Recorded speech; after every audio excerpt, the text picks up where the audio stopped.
Sahabat, firman Allah dalam surah Al-Rum ayat ke-30 menyebutkan fitratallah allati fataran nasa 'alaiha la tabdila li khalqillah. Bahwa manusia diciptakan di atas fitrah, jiwa yang lurus, yang mengenal kebenaran, yang rindu kepada Allah. Para ahli tafsir seperti Ibnu Katsir, Tabari, dan Qurtubi menjelaskan makna fitrah itu pertama kecenderungan asli manusia untuk mengenal dan mentauhidkan Allah. Kedua, kesucian bawaan sejak lahir. Dan yang ketiga, potensi menerima kebenaran.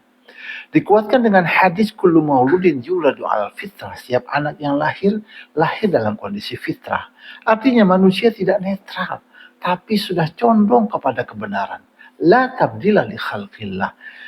Bukan berarti manusia tidak bisa berubah, tapi struktur dasar jiwa tidak bisa dihapus. Walaupun tertutup, fitrah tidak pernah mati.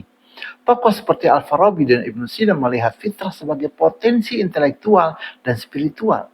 Manusia punya akal potensi untuk menangkap kebenaran. Fitrah adalah kesiapan untuk menerima al-haq. Dalam bahasa modernnya, fitrah itu build up moral kompas plus spiritual intelligence. Maka krisis manusia modern bukan kehilangan kebenaran, tapi kehilangan sensitivitas terhadap fitrahnya sendiri. Namun hari ini kita hidup di zaman yang berbeda.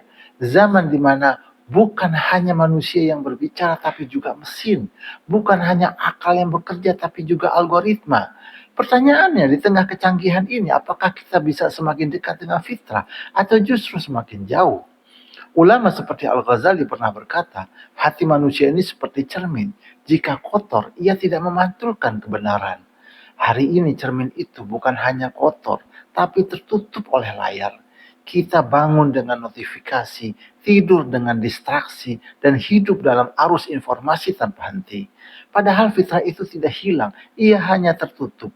Maka Idul Fitri bukan sekedar hari raya, tapi hari kembali menyelaraskan dengan desain asli jiwa.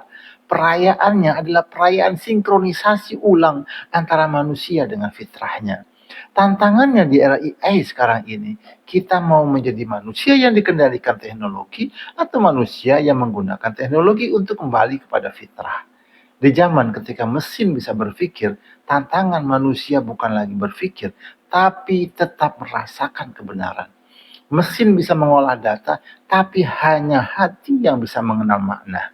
Fitrah tidak hilang karena teknologi, tapi bisa tenggelam oleh kebisingan. Teknologi semakin canggih, tapi perjalanan manusia tetap sama, kembali kepada fitrah.